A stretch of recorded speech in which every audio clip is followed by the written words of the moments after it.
Salam damai sejahtera di dalam Tuhan kita Yesus Kristus. Shalom, selamat pagi dan semangat pagi. Jumpa kembali dalam renungan pagi kita untuk hari ini, Jumat 15 Maret tahun 2024. Dan pekabaran firman Tuhan kita dengan judul Hadiah Setiap Hari. Sebelum kita lanjutkan, mari berdoa. Bapa di sorga, terima kasih atas semua kebaikan-Mu dalam hidup kami hingga di pagi ini. Kami akan mendengarkan pekabaran firman Tuhan, biarlah firman-Mu dapat menjadi berkat dalam kehidupan kami. Terpujilah nama Tuhan, dalam nama Yesus kami telah berdoa. Amin. Sekali lagi pekabaran firman Tuhan kita dengan judul Hadiah Setiap Hari. Dan ayat firman Tuhan, Ratapan 3 ayat 22 dan 23. Tak berkesudahan kasih setia Tuhan, tak habis-habisnya rahmat-Nya, selalu baru tiap pagi, besar kesetiaan-Mu. Bagaimanakah manusia dapat hidup jika karunia dan berkat surga tidak terus-menerus mengalir kepada mereka?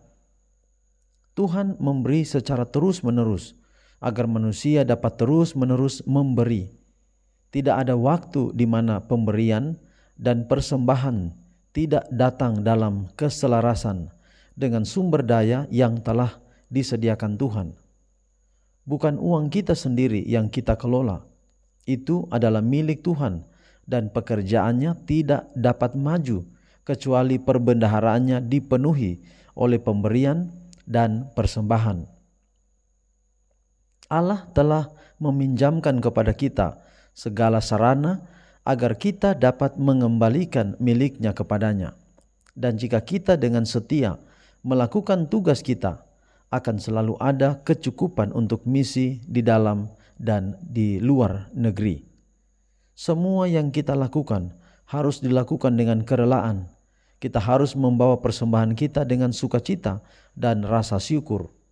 Pelayanan paling berharga yang dapat kita berikan hanyalah sedikit saja dibandingkan dengan pemberian Allah kepada dunia kita. Kristus adalah hadiah setiap hari. Tuhan memberikan Dia kepada dunia, dan Dia dengan murah hati menerima pemberian yang sebelumnya telah dipercayakan kepada agen manusianya untuk memajukan pekerjaannya di dunia. Dengan demikian, kita menunjukkan bahwa kita mengenali dan mengakui bahwa segala sesuatu adalah milik Tuhan, mutlak dan seluruhnya. Allah memanggil kita untuk menjadi pekerja bersama-sama dengan Dia. Ini adalah pesan yang Dia kirimkan kepada kita dalam berbagai cara.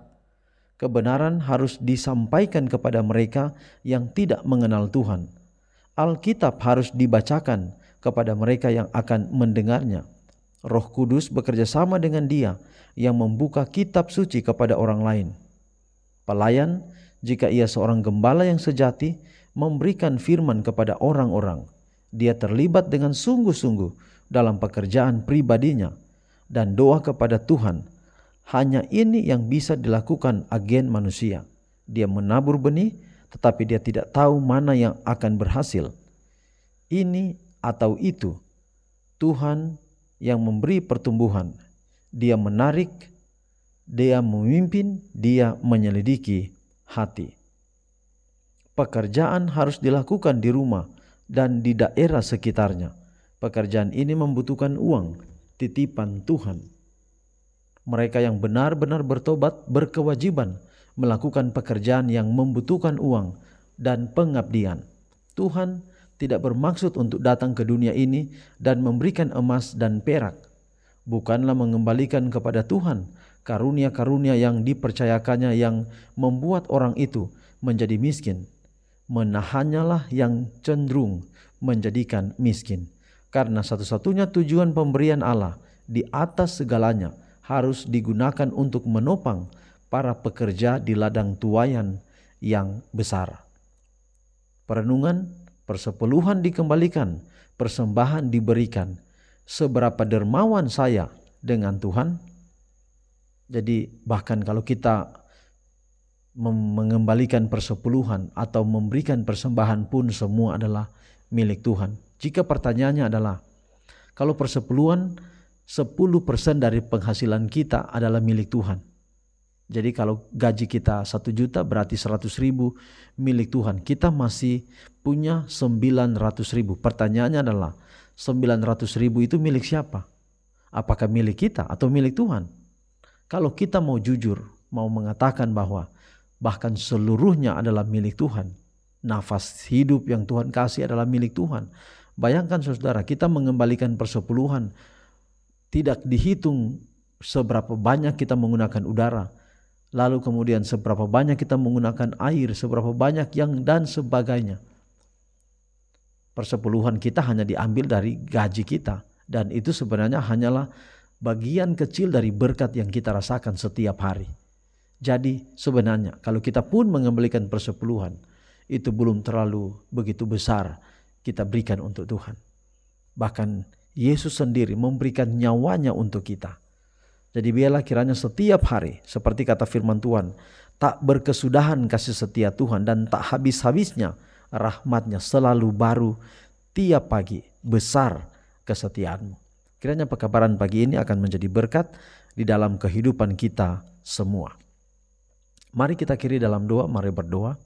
Bapa, terima kasih pekabaran yang indah hari ini. Kiranya dapat menjadi berkat di dalam kehidupan kami. Berkati kami sepanjang hari ini di setiap tugas kami. Biarlah kami tidak jalan sendiri tetapi selalu dengan Tuhan. Inilah doa kami. Dalam nama Yesus kami telah berdoa. Amin. Demikianlah pekabaran di pagi ini. Sampai jumpa besok. Tuhan berkati kita semua. Shalom.